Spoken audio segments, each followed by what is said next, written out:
राधे राधे बच्चों।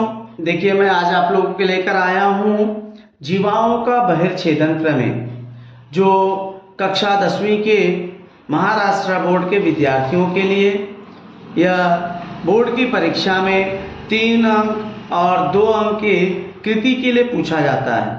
तो यह मोस्ट इम्पॉर्टेंट क्वेश्चन है, प्रमेय है। तो सभी विद्यार्थी कृपया करके इसका प्रैक्टिस अधिक से अधिक करें। तो देखिए सबसे पहले क्या है, जीवाओं का बहिर्छेदन प्रमेय क्या है। किसी वृत्त के ए बी और सी डी जीवा को समाविष्ट करने वाली प्रतिच्छेदन रेखाएं एक दूसरे को वृत्त के बहिर्भाग में बिंदु ई पर प्रतिच्छेदित करती हो तो ए ई गुणे ई बी बराबर सी ई गुणे डी ई। यह हमें सिद्ध करना है बेटा। तो सबसे पहले देखिए हमें क्या दिया है, हमने ले लिया एक आकृति बना लिया। अब उसमें ए बी ए यह वृत्त को बी बिंदु पर और रेखा सी ई यह वृत्त को बिंदु डी पर प्रतिच्छेदित करती है। अब रचना हमने क्या किया देखिए, पहला रेख ए डी और रेख बी सी को मिलाया। उसके बाद हमें क्या दिया देखो, उपपत्ति। यह कृति के लिए आपको पूछी जाती है। तो देखिए सबसे पहले हमें दिया है त्रिभुज ए डी ई और त्रिभुज सी बी ई में, दोनों में समान क्या है बेटा, कोण ए ई बी। देखिए ए ई डी सर्वांग समकोण सी ई बी, कोण ए ई डी सर्वांग समकोण सी ई बी, सामान्य कोण। देखिए यही कोण दोनों में है, कोण ए ई डी भी वही कोण है और कोण सी ई बी भी यही कोण है, तो सामान्य कोण। दूसरा कोण डी ए ई सर्वांग समकोण बी सी ई। अब देखिए डी ए ई यही कोण, ये कोण सर्वांग इसके, यह कोण किस चाप के द्वारा अंतःखंडित है, बी डी। कौन से चाप के द्वारा बेटा, बी डी। और कोण सी भी कौन से चाप के द्वारा है, बी डी। तो इसका क्या लिखेंगे, एक ही वृत्तचाप के अंतःलिखित कोण। क्या लिखेंगे इसको, एक ही वृत्त चाप के अंतर्लिखित कोण, एक ही वृत्तचाप के अंतर्लिखित कोण, यह हमें मिल गया। अगला देखिए बेटा, अगला क्या है, को त्रिभुज ए डी ई समरूप त्रिभुज सी बी ई। क्या आ जाएगा, त्रिभुज सी बी ई। क्या रीजन डालेंगे, समरूपता की, देखिए समरूपता की, क्या रीजन लिखेंगे बेटा, समरूपता की कोको कसौटी, समरूपता की कोको कसौटी, यह हमें मिल गया। अगला लेंथ ऑफ ए। अब देखिए ये दोनों त्रिभुज समरूप हो गए, तो लेंथ ऑफ ए ई बटा लेंथ ऑफ सी ई, ए बटा लेंथ ऑफ सी ई बराबर length of E D, length of E D बटा लेंथ ऑफ ई बी। इसलिए ए ई गुणे ई बी बराबर सी ई गुणे ई डी। देखिए ए गुणे ई बी बराबर सी गुणे ई डी सिद्ध हुआ। तो हमारा ये प्रमेय यहां पर सिद्ध हो गया। अब हम आगे की ओर चलते। तो देखो बेटा हम आप लोगों के लिए लाए हैं स्पर्श रेखा छेदन रेखा कोण का प्रमेय। यदि किसी कोण का शीर्ष बिंदु वृत्त पर है एक भुजा वृत्त को स्पर्श करती है तथा दूसरी भुजा वृत्त को दो भिन्न बिंदुओं पर प्रतिच्छेदित करती हो तो कोण का माप उसके द्वारा अंतःखंडित चाप के माप का आधा होता है। यह क्या है? स्पर्श रेखा छेदन रेखा कोण का प्रमेय। अब देखिए इसमें तीन प्रकार से है, एक है अर्धवृत्तीय है, एक है लघु चाप और एक है दीर्घ चाप के आधार पर। अब देखिए पहला दत्त में क्या दिया है, हम लोग पहली आकृति ले देते हैं जिसमें यम जो है वृत्त का केंद्र है और ए बी यह जो है व्यास है। कोण ए बी सी का शीर्ष बिंदु यम केंद्र वाले वृत्त पर है। भुजा बी सी वृत्त को स्पर्श करती है। भुजा ए बी वृत्त को बिंदु ए पर प्रतिच्छेदित करती है।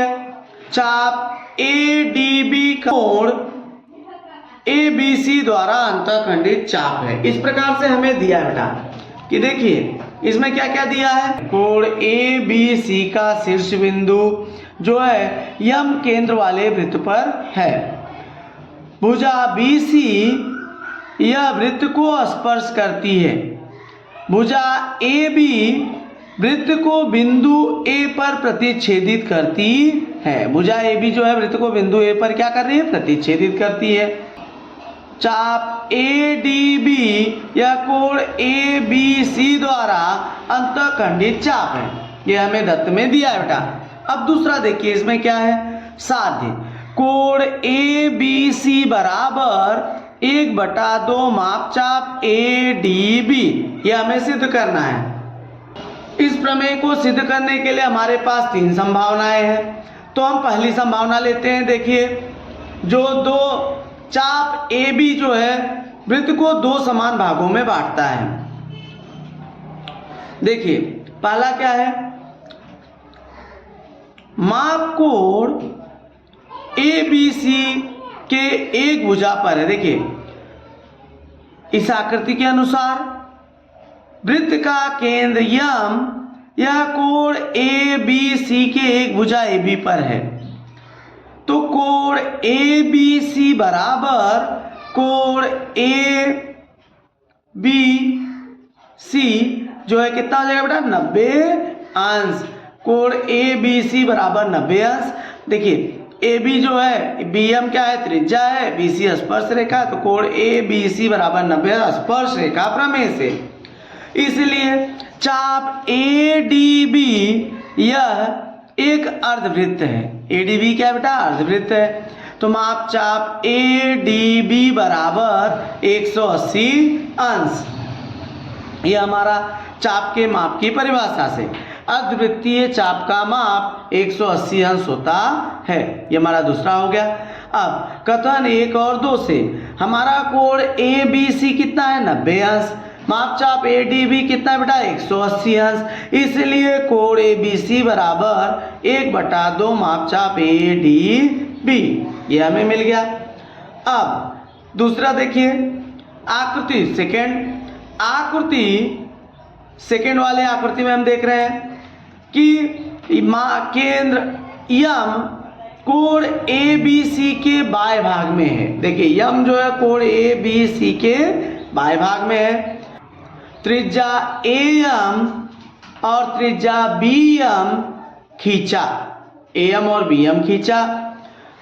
कोण एम बी ए बराबर कोण एम ए बी।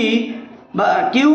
क्योंकि देखिए ये दोनों समान भुजाएं हैं तो उनके सम्मुख कोण भी क्या होंगे बेटा? सर्वांग सम होंगे।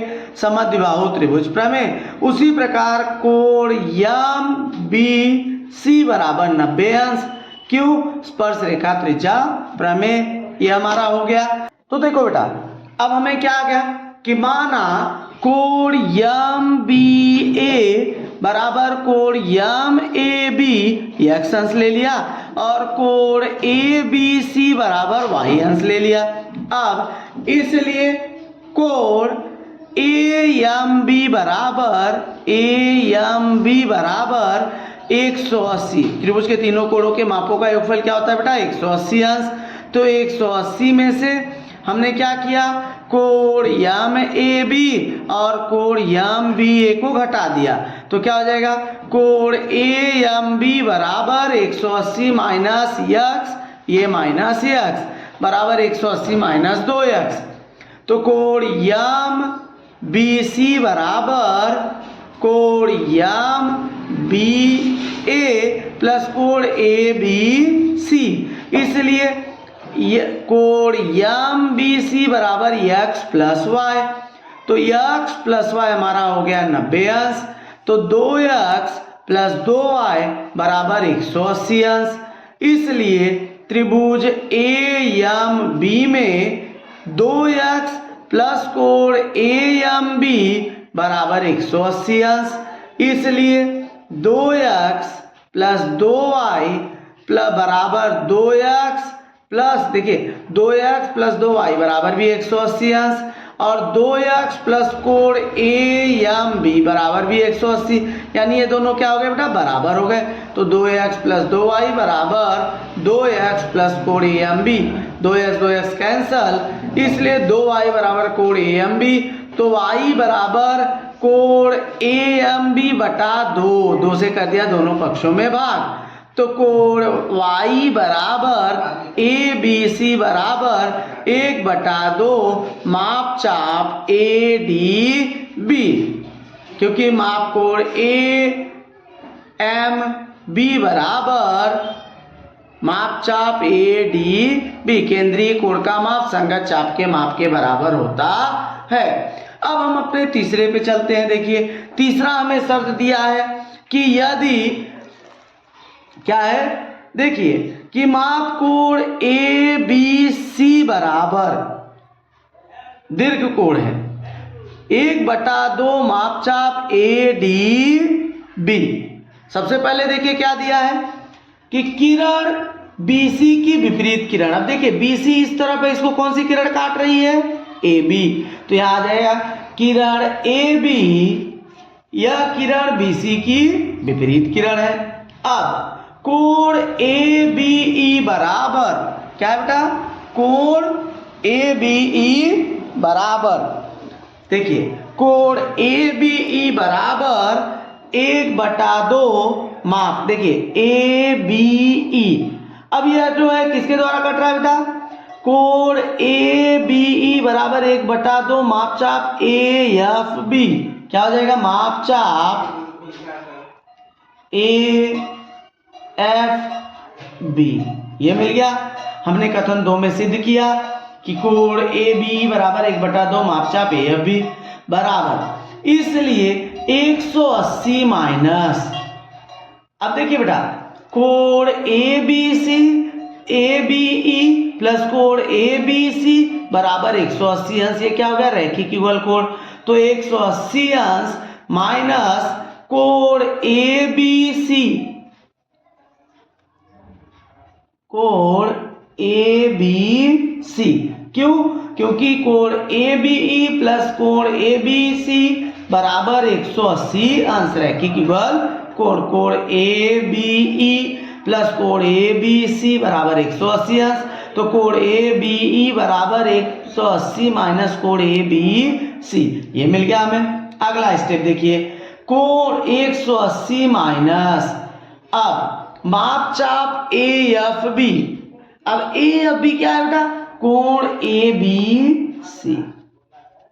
अब 180 माइनस कोण ए बी सी बराबर कोण ए बी ई बराबर 1/2 माप चाप ए एफ बी हो गया, बराबर ए एफ बी, देखिए ए एफ बी लघुचाप का माप होता है पूरे वृत्त का माप 360 माइनस संगत दीर्घचाप का माप। तो दीर्घचाप का माप क्या होगा बेटा, कोण ए बी सी, क्या होगा, कोण ए बी सी। अब कोण ए बी सी क्या है, यह जो है 1/2 मापचाप ए डी बी, तो यह जो है 1/2 मापचाप ए बी सी बराबर 1/2 मापचाप 360 माइनस मापचाप ए डी बी होगा। अब ये हो गया हमारा, तो यहां आ गया देखिए 180 माइनस ए बी सी बराबर 180 माइनस माप कोण ए बी सी किसके बराबर बेटा 1/2 माप चाप ए डी बी के। तो यहाँ आ गया देखिए कोण 180 माइनस 180 कैंसल माइनस कोण ए बी सी बराबर -1/2 माप चाप